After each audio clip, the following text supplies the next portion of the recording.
क्या मोदी और योगी दोनों की पारी पर विराम लग जाएगा?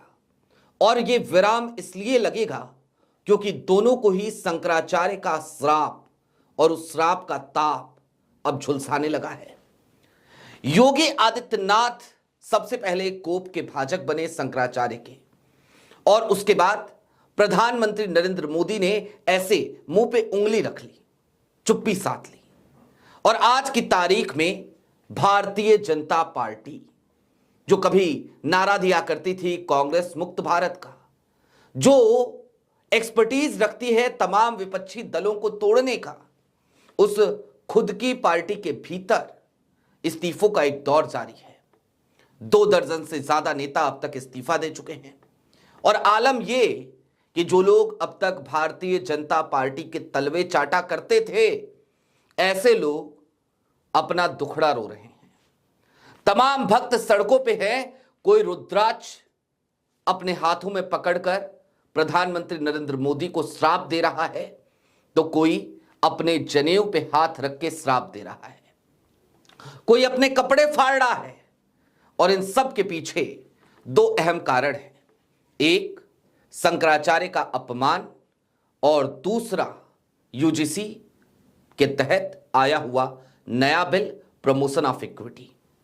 आज की तारीख में यही समझने की कोशिश करेंगे कि क्या वाकई में शंकराचार्य का यह श्राप भारतीय जनता पार्टी की सरकारों को ले डूबेगा। नमस्कार, मैं स्वप्निल और आप मुद्दा देख रहे हैं। दोस्तों, आगे बढ़ें उससे पहले वही छोटी सी अपील। मुद्दा इन दिनों एक गंभीर आर्थिक संकट से जूझ रहा है। एक तरफ हमारे मेन बैंक अकाउंट बीते लंबे समय से फ्रीज चल रहे हैं, तो दूसरी तरफ हमारे 2.5 साल पुराने चैनल को हमसे लंबे समय तक छीन कर रखा गया था। ऐसे में डे टू डे ऑपरेशंस में मुद्दा को काफी मुश्किलों का सामना करना पड़ता है। लिहाजा आपसे गुजारिश है, यदि आप चाहें तो स्क्रीन पर दिख रहे क्यूआर कोड या फिर के नीचे दिख रहे यूपीआई नंबर के जरिए मुद्दा की छोटी छोटी मदद जरूर कीजिएगा। अब आगे बढ़ते हैं, और सबसे पहले आपको जरा 2 खबरें मैं दिखाना चाहता हूं। ये दोनों खबरें कल देर शाम की हैं। हालांकि अब जो नई खबरें आ रही हैं और अब तक जितनी खबरें आई हैं, उन सबकी गिनती कीजिएगा बारी बारी से, तो 2 दर्जन से ज्यादा इस्तीफे अब तक हो चुके हैं। पहली खबर, यूजीसी बिल के कारण बीजेपी में फूट, नहीं रुक रहा इस्तीफे का दौर, इन नेताओं ने छोड़ी पार्टी।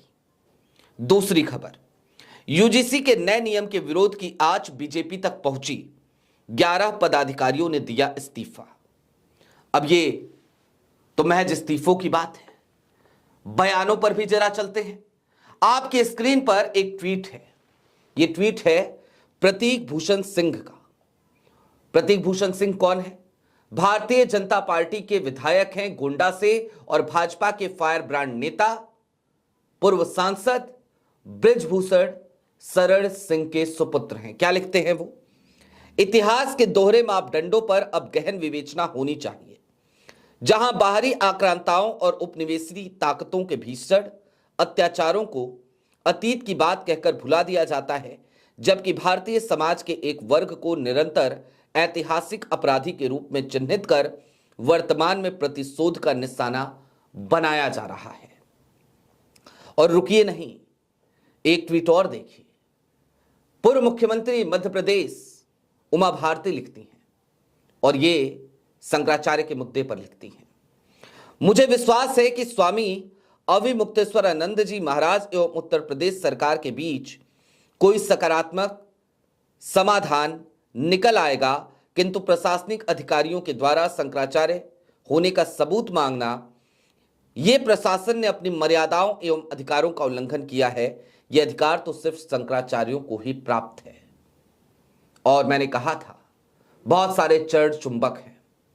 ऐसे ही एक शख्स और है, किसी जमाने में हम भाई कहा करते थे, बड़ा भाई माना करते थे। आज की तारीख में भी वो बड़े भाई हैं, लेकिन ना जाने उनकी क्या मजबूरियां हैं, या फिर कि किस तरीके की कुंठा है, या फिर कि किस तरीके का लालच है। लेकिन वो आज की तारीख में बार बार डंका पीटा करते हैं, कभी मोदी जी के लिए, कभी योगी जी के लिए। शायद राज्यसभा की चाहत हो, लेकिन आज की तारीख में वो भी क्या लिखते हैं, देखिए आपकी स्क्रीन पर। चाहे तिल लो या ताड़ लो, चाहे तिल लो या ताड़ लो राजा, राई लो या पहाड़ लो राजा, मैं अभागा सवर्ण हूं, मेरा रोया रोया उखाड़ लो राजा। स्वर्गीय रमेश रंजन जी की पंक्तियों को साझा करते हुए कुमार विश्वास ने भी अपनी टिप्पणी दी है। अब दोस्तों, ये खबरें, ये बयान मैंने आपको दिखा दिए, लेकिन अब जरा इन चीजों का विश्लेषण करते हैं कि आज की तारीख में ये चीजें जा किस दिशा में रही हैं। दरअसल सबसे पहले तो शुरुआत वहीं से हुई जब आज से 10 दिन पहले शंकराचार्य अविमुक्तेश्वरानंद के साथ बदतमीजी की गई। प्रयागराज माघ मेला प्रशासन के जरिए उनकी पालकी पे विराजित छत्र को तोड़ा गया, उनको स्नान नहीं करने दिया गया, उनके तमाम शिष्यों को थाने में ले जाकर बुरी तरीके से पीटा गया, या फिर कि वो तस्वीरें हमने देखी हैं, निर्वस्त्र करके पीटा गया। वो तमाम स्थितियां हमने देखी। वो दिन और आज का दिन, अब तक 10 दिन बीत चुके हैं। कल की तारीख में शंकराचार्य अविमुक्तेश्वरानंद प्रयागराज से प्रस्थान कर जाएंगे, यानी कि केवल आज का वक्त बचा है जब योगी आदित्यनाथ चाहे, भारतीय जनता पार्टी चाहे, या फिर कि प्रधानमंत्री नरेंद्र मोदी चाहें तो वो जाकर के नतमस्तक हो जाए और कहें कि इतना तो श्राप मत दीजिए, चलिए चलकर मां गंगा में डुबकी लगा लीजिए और हमें अपने आशीर्वाद से अनुग्रहित कीजिए। लेकिन जो हठ और जिस तरीके की हठ धर्मिता आज की तारीख में लखनऊ में दिख रही है, और जिस तरीके की जिद हमें दिल्ली में दिखती है, या फिर कि जिसे अहंकार कहा जाना चाहिए, सत्ता का अहंकार, पद का अहंकार, कुर्सी का अहंकार, इस बात का अहंकार कि इस देश के लोगों ने चुनकर भेजा है, उस अहंकार में मदमस्त ये तमाम सियासतदान ऐसा करते हुए नजर तो नहीं आ रहे। लेकिन बात सिर्फ यहीं तक सीमित हो जाती तो क्या बात होती। दोस्तों, कल की तारीख में अलंकार अग्निहोत्री एक पीसीएस अफसर हैं, उन्होंने अपना इस्तीफा दिया। इस्तीफा स्वीकार कर लिया जाता, जाने दिया जाता उन्हें अपने रास्ते। उनकी राजनीतिक महत्वाकांक्षा है, कुछ और है, क्या नहीं है, सब भविष्य के गर्भ की बात है। लेकिन आज की तारीख में वो एक प्रशासनिक अधिकारी थे, और एक ऐसे प्रशासनिक अधिकारी जिनका ट्रैक रिकॉर्ड अब तक साफ सुथरा रहा है। एक ईमानदार अफसर के तौर पर उनकी गिनती की जाती रही है। एक ऐसे भी प्रशासनिक अधिकारी जिनके जीवन में एक संघर्ष दिखता है। बचपन में अपने पिता को खो दिया, अपने भाई बहनों की जिम्मेदारी थी। अपनी पढ़ाई पूरी करने के बाद सबसे पहले निजी सेक्टर में नौकरी करी, प्राइवेट सेक्टर में जॉब करी, और उसके बाद जब तमाम जिम्मेदारियों से उत्तीर्ण हुए तो उसके बाद जाकर के उन्होंने सिविल सर्विसेज की प्रिपरेशन करी, पीसीएस क्रैक किया, 21वीं रैंक आई थी। उस शख्स ने जब इस्तीफा दिया तो क्या किया गया? पहले समझाने की कोशिश की गई, बुलाया गया डीएम के बंगले पर, नहीं समझे तो धमकाया गया, 2 घंटे तक बंधक बनाकर रखा गया, और इन सब के बाद भी अलंकार अग्निहोत्री नहीं माने, नहीं झुके, नहीं रुके, नहीं डरे, तो इस्तीफे को स्वीकार करने की बजाय निलंबन का आदेश आ गया, उनको सस्पेंड किया गया और संभल जिलाधिकारी कार्यालय से अटैच कर दिया गया। यही सब कुछ तो हो रहा है। और इन सब क्रियाकलापों को देखने के बाद भी क्यों ना कहा जाए कि यह शंकराचार्य का श्राप है, और एक ऐसा श्राप जिसके बाद वो कहावत चरितार्थ होती है, विनाश काले विपरीत बुद्धि। शंकराचार्य को मनाया जा सकता था, लेकिन ना तो मनाया गया, न मनाने की कोशिश की गई, न मनाने की कोशिश की जाएगी। उल्टा उनको नोटिस पे नोटिस भेजती रही है सरकार। और ये कौन सी पार्टी है जो आज की तारीख में सरकार में है, जो ये भी कहने लगी है कि धर्म और राजनीति दोनों को अलग अलग करके देखना चाहिए, दोनों को अलग अलग रखना चाहिए। अरे शर्म आनी चाहिए ये बातें कहने वाले उन तमाम सियासतदानों को। आज की तारीख में ये वही लोग हैं जिन्होंने राम के नाम पर वोट मांगा, जिन्होंने इस बात का नारा लगाया अयोध्या तो बस झांकी है, काशी मथुरा बाकी है, जो नारा लगाया करते थे रामलला हम आएंगे, मंदिर वहीं बनाएंगे। ये वही तो लोग हैं ना, तो जिन्होंने अपनी राजनीति सिर्फ और सिर्फ धर्म के आधार पे करी और जिनकी राजनीति पिछले 10-11 वर्षों की, 12 वर्षों की तो सिर्फ और सिर्फ इस देश में बहुसंख्यक समुदाय को डराने की राजनीति है, इस बात का डर दिखाने की कि अगर भाजपा सत्ता में नहीं रही तो पाकिस्तान अंदर आ जाएगा, भाजपा सत्ता में नहीं रही तो यह देश इस्लामिक देश बन जाएगा, इस तरीके का डर दिखाने वाले लोग। और वो आज की तारीख में इस बात का ज्ञान देते हैं, मोरलिटी की बात करते हैं, राजनीतिक सूचिता की बात करते हैं, किस मुंह से कर लेते हैं? क्या करने के हकदार हैं?